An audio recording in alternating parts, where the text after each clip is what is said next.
Hello everyone, welcome to the channel.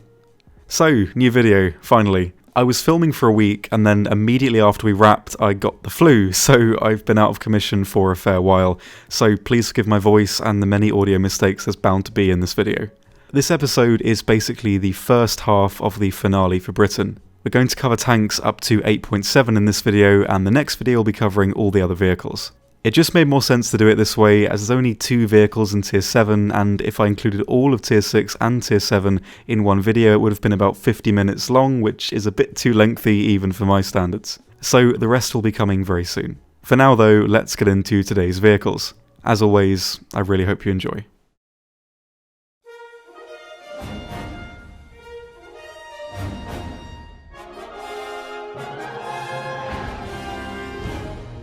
So, starting off today with a very famous, or maybe infamous tank, the Chieftain Mark III. I'm sure most people watching this are very familiar with this vehicle, but for those who aren't, it's a little bit like a heavy tank trapped in a medium tank's body, at least regarding how it functions in the game.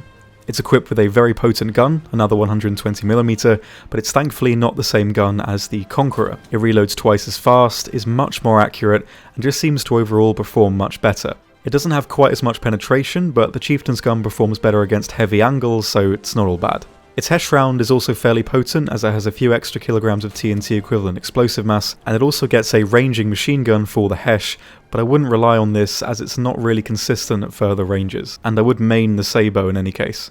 Its gun though is really its only reliable advantage. Mobility is comparatively quite poor. You can reach about 40 km/h off-road, but most of the time you'll sit in the mid-20s to mid-30s, and any input will really kill your momentum. Its mobility from a static position is also very poor. It can't react well. It does have neutral steering, but this is only really effective when fully upgraded. Its armour though is what kills it, figuratively and literally. When the Chieftain first got introduced, it was pretty great, but as it now sits at 8.3, it's pretty much guaranteed to meet other vehicles that can cut right through it. There's so many high-penning kinetic rounds and missiles now that a slow tank that relies on armour doesn't really have a strong place in the meta. The most annoying thing is that its armour is good, but just not good enough, though it is good enough to stop it from really being down-tiered. It wouldn't break the game if it was at 8.0, but it would become a huge problem for tanks at lower BRs that could face it, and then it would arguably become a bigger problem in itself, a bit like the Maus. I'm sure a lot of people think the Chieftain probably should be 8.0, and I'm sure I'll be getting a lot of comments explaining why it'll all be fine, and hey, it just might be. I'd like to see it at 8.0 because the lineups from here really do start to struggle, but I'm not really sure if Gaijin would end up doing it. In any case, we'll see eventually. Fingers crossed. For the Chieftain itself though, in its current state, it's mainly just relegated to sniping, as you really want to be hiding your hull. The lower plate is an easy pen for any vehicle really, and it also contains a lot of ammo. There are some bouncy spots in your turret that will stop L7 APDS, but darts and heat will pretty much always get you. You are close to being immune from APHE though, which is something. Another benefit you have hull down is that you're very hard to one-shot.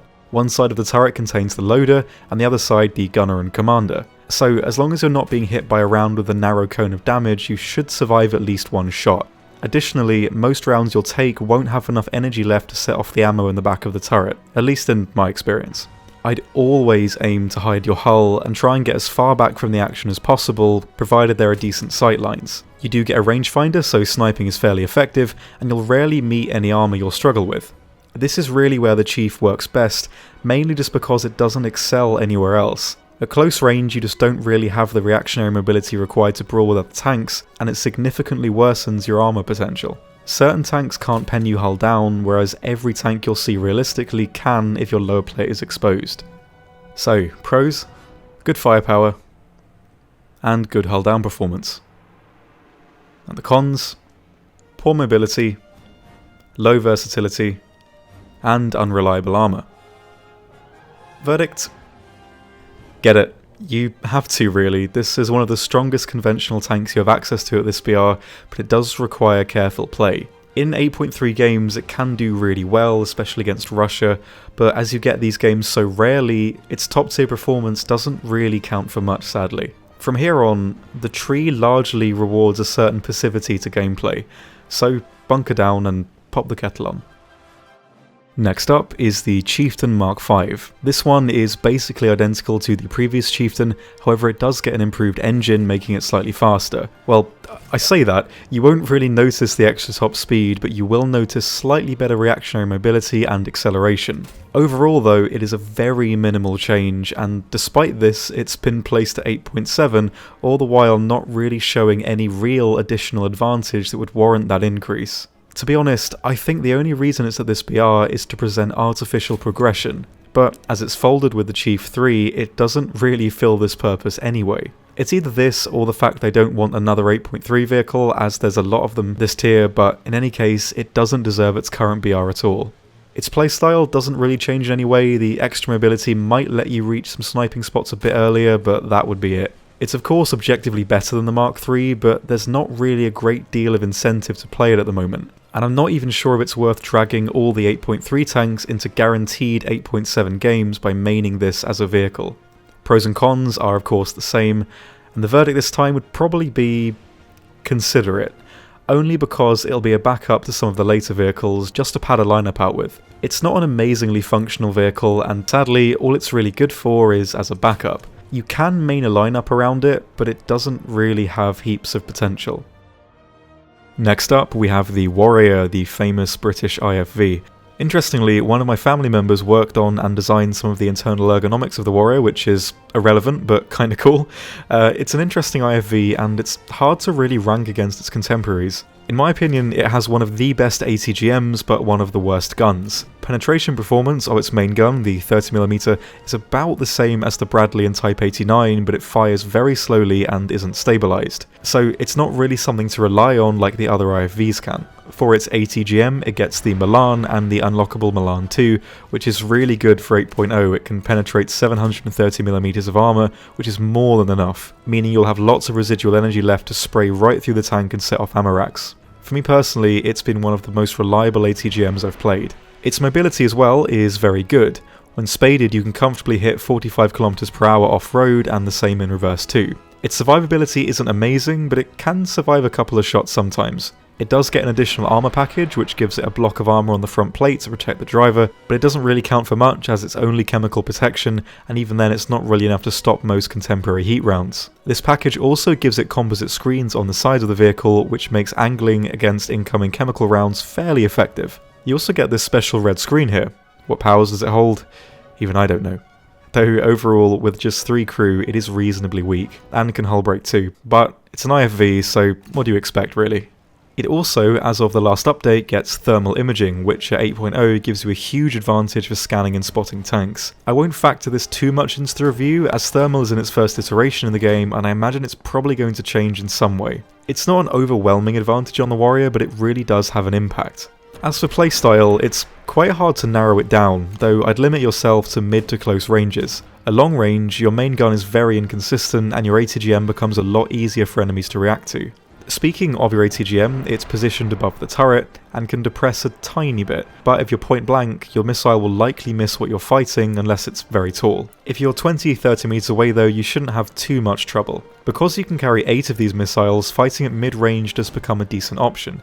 So if you're on a map with lots of nice open sight lines and a bit of cover, I would aim to do this, as it is a fairly reliable way to get some kills, and if you end up in a bad situation, you have great mobility to get you out of trouble. At closer ranges, you want to focus more on ambushing tanks rather than running into them head on. You can't fire the missile on the move, and your gun will take some time to level off, so the last thing you want to do is run into a tank on the move, as you'll very likely be dispatched immediately, as most vehicles at this tier have stabilizers. If you're at close range and you think an enemy might be coming into sight, just stay still. You're pretty much constantly vulnerable while you're moving. The Warrior is a very good support tank.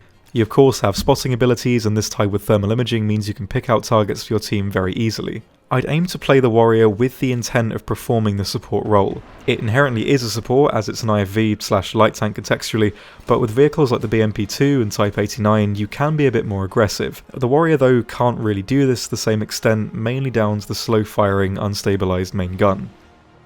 So, pros? Great mobility, great ATGM, and versatile support abilities. Cons? Poor main armament, and poor survivability. Verdict? Get it, The best part of the Warrior is that it'll pretty much always be effective in its role. You'll always be mobile and always be able to scout, and your ATGM won't start struggling until we reach the final tiers. It's a must-have really, and probably one of the most reliably effective tanks you'll have access to this tier. Next up is the Swingfire, another famous/infamous vehicle. This is an ATGM carrier with 2 ATGMs that launch upwards. This means it can fire from behind cover, but also means it has a minimum range and can't hit targets in close proximity. And this really kills the vehicle stone dead. The only advantage the Swingfire has as a vehicle is that it can fire from behind cover, which is a situational advantage at best. And just because you can fire from behind cover doesn't mean you can reliably get kills from behind cover. Your point of aim comes from the periscope on top of the hull, so this can poke out from behind cover, but it can't really depress downwards, so you can't park behind a ridgeline because the periscope won't be able to see the ground, and therefore you can't aim in the sight. You can aim the ATGM in third person, but it's easier said than done, especially if you're firing at long range or very close range, as the missile will dip when it comes down and it's very easy to slam it into the ground. I personally use a very high mouse sensitivity, so I'm practically hopeless at controlling it in third person. The performance of the missile itself isn't too terrible. It has 500mm of penetration and has a high explosive content, and you do get 14 of them. Though the reload is very long, and if you lose the loader, it becomes upwards of 20 seconds to reload one ATGM. The only hope you have to get reliable kills is to park behind cover on level ground and cover a wide sightline, one where you're likely going to meet tanks in the open. If you're firing a tank that's behind partial cover, they have plenty of time to back up to avoid your missile. So you really need a perfect set of circumstances to make this vehicle work, and to be honest, it just isn't really worth the effort, as its ceiling for potential is so low you couldn't even stand up. It's only worth playing on large open maps like Maginot and Kursk, or smaller maps with long sightlines that you can camp on and cover. Apart from that, you'd be severely limiting your own effectiveness just by playing it. So, pros? It can fire from behind cover. And the cons? Poor survivability, poor versatility, and unreliable firepower. Verdict? Avoid it. Anything this thing can do, the Warrior realistically can do better. The Swingfire can't scout or anything like that, so unless you have the absolute perfect spot to play it in, there's no reason whatsoever to play it over another conventional vehicle.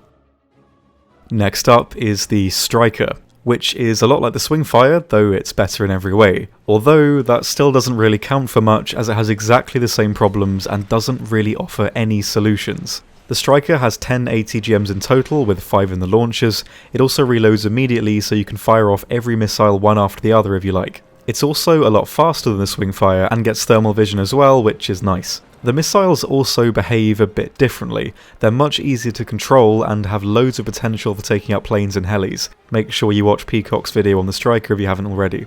Realistically though, there's still not a huge incentive to play it. It just doesn't have enough potential to be worth using, so it's more of a meme vehicle, I guess. You're also pretty stuffed if you run out of missiles, which will likely happen a lot, as you'll have to run to a cap point to rearm, and that's not always going to be possible depending on the map. I'd recommend a playstyle similar to the Swingfire with this one, as they are so similar, but you can afford to engage at closer ranges because of how responsive the missiles work. You still can't be point blank because of the minimum range, but you can easily engage closer this time around. As long as you have enough time to level off the missile, you'll get a few kills. Maybe. Also, as it is substantially faster, you can reach some better spots with it too, though only after you've got it close to spaded, and with how niche a vehicle it is, spading it might take a fair while. So, pros? Responsive ATGMs. And the cons? Poor survivability, poor versatility, and unreliable firepower. Verdict? Consider it. It's a bit more fun than the Swingfire, but it's still not really functionally better than the Warrior, but you can get some nutty kills with it, and to be honest, the kills you can potentially get are the sort of kills that would make your night, so if you like that sort of gameplay as opposed to just raw effectiveness, you will probably like the Striker. It also creeps into that category of fun to play but not overly effective vehicles like the FV.4. For our SPA this tier, we have the Chieftain Marksman, which we did briefly touch on in the last episode. It's basically a big box with a twin 35mm gun strapped to it, on top of a Chieftain Mk hull effectively. It's meant to be a Mark V according to the card, but the actual model in game is of the Mark X's hull. So it's very slow for an SPA annoyingly, but it doesn't hull break and it's fairly survivable, so that's something. The guns are pretty good at taking out aircraft. They're the same ones found on the Gepard and Type 87 and use identical belts. Majority HE, majority API, a mix of both, and a secondary APDS belt. We did touch on this belt before in the last episode, but I'll go into it here too. It's a little bit odd. You can't equip this as your primary belt and can only switch to it from whatever you choose as your primary belt. It's limited to only 40 rounds though, which means you can't really rely on it for very long. And even when it is full, it's hard to rely on. Since your guns are so far apart, if you aim directly at an enemy tank at close range, your guns might even completely miss the target. So to hit a weak spot like a turret ring, you're going to have to aim one of the guns to make sure it's central, which can take some getting used to. The APDS belt does replenish on cap points fairly quickly though, which is something. So, compared to our previous vehicle, the Falcon, the Marksman isn't really suited for anti-tank combat, but against aircraft it is pretty good. You have a working radar, and because the guns are so far apart, it's actually a better spread for hitting planes in my experience. At least as long as they're not flying directly at you. There's not a lot I can say for playstyle really, just try and stay out of sight in a defilade, and also try and avoid masses of lateral cover, as this will block out your radar signals, making detecting targets fairly annoying. Also, make sure you bind a key to lower your radar dish, as this can make you slightly less easy to spot when you're going tank hunting. I mainly play keeping the dish lowered, but raise it periodically to check for aircraft pings. It still detects pings while raising back up, so you only need to turn it on for a few seconds to sweep the sky. For your primary belt, the default option isn't actually a bad choice. It's free and still does decent damage to planes, and the API rounds will still cut through light vehicles and IFVs. So if you want to play a bit more like a tank hunter, I'd stick to default, though if you just fancy going after planes, the HE belt is the best choice. Pros: good anti-air ability, and good survivability. And the cons: poor anti-tank ability, and poor mobility. Verdict: consider it. If you're not confident with taking out aircraft with the Falcon, I would get this one, as the radar makes hitting aircraft a lot easier, especially hitting helis at range. If you do have enough crew slots, this is worth picking up as your dedicated SPA in addition to the Falcon, but it is up to you. If dedicated SPAs aren't really your thing, the Falcon will probably be enough for now. Finally, for our premium this tier, we have the Sho't Dalet. This is an Israeli modified Centurion Mark V covered in ERA and machine guns. It also has a bit more variety in its firepower. It has access to heat, HESH, smoke, and an APF SDS round. The performance on the Dart is pretty good, but following the trend of most vehicles so far this tier, its firepower is its only real advantage. Despite the ERA, you'll rarely find yourself surviving chemical rounds. The only rounds it can really stop will be the 105mm and below heat rounds. ATGMs etc. will have no problem cutting right through this tank unless the round lands at a harsh angle against the ERA. Most contemporary kinetic rounds will knock this thing out as well, especially because internally this thing is full of ammo. It's actually fairly rare to survive a shot from anything into the hull. Mobility as well isn't amazingly impressive. It's about as fast as the Chieftain in practice, though its reactionary mobility is a bit better. However, this doesn't really count for much. Overall, it's serviceable at best. So, its firepower is potentially very potent, but that doesn't really mean a lot if it's not able to get into a good spot, and at 8.3, you're very likely to be up-tiered fighting tanks that are a lot more mobile and versatile, and also tanks that now have thermal vision as well. Despite being very different, this tank does share a lot in common with the Chieftain, at least in how it plays. The Sho't doesn't have any ammo in the turret, so even though your turret armor is pretty poor, staying hull down is again probably a good idea. It's possible to survive at least a single shot by playing hull down, as it's unlikely the enemy will be able to take out all of your crew this way. So, unfortunately, as far as consistency is concerned, playing this thing passively is the most reliable way to play. It is a bit more versatile than the Chieftain, it can make tighter movements and reload a bit quicker, but it just can't match the performance of the 8.7 Black Hole it'll likely find itself playing in most of the time. You're well equipped to kill practically everything you can face, but everything else is well equipped to kill you faster.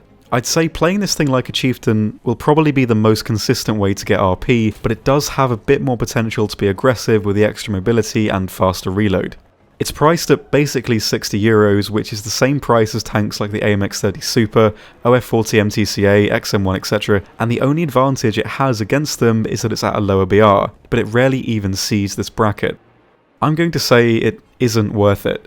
It's a unique vehicle that does have potential, arguably more potential than the Chieftain, but it just isn't really beginner friendly, and in a 1v1 fight against contemporary tanks, it doesn't really have any advantages over them. If it commonly got 8.3 matches, it would be pretty good for grinding, but most players I think won't have a consistently good time playing this tank. It can work, sure, and I'm sure a lot of you watching have had good games in yours and enjoy playing it, but this tank needs to be reviewed as a product foremost and a vehicle second, as it's so expensive, and relative to the price, I just can't really recommend it.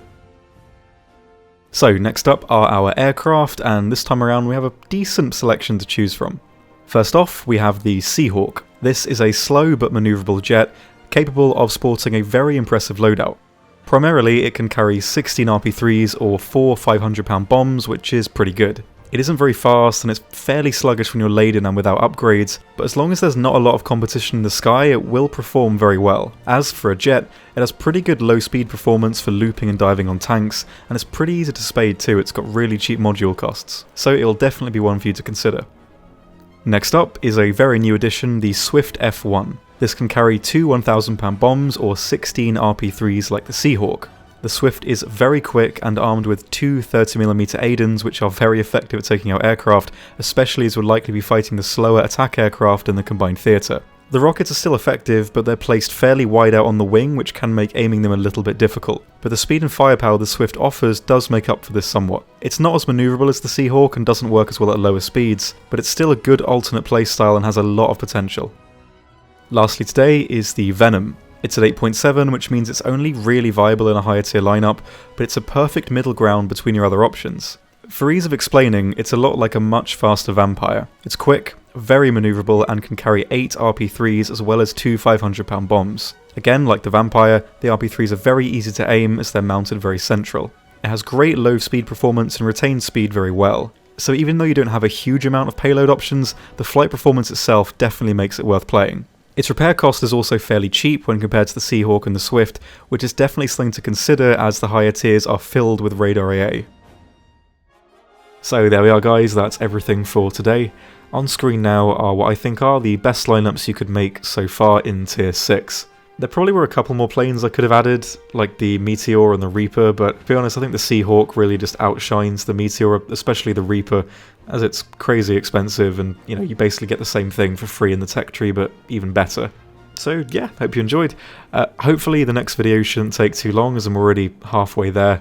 I don't really have too much to do this week, so as long as I don't sort of inexplicably get ill again or set fire to something, everything should be fine, hopefully. So expect the next video very soon. And then after the addendum, we're off to a completely new nation. Not 100% sure on which one that's going to be yet. I'm still kind of thinking about things as one does. But more on that closer to the time. So I will let you get on with the rest of your day. Thank you very much for watching, and I will see you next time.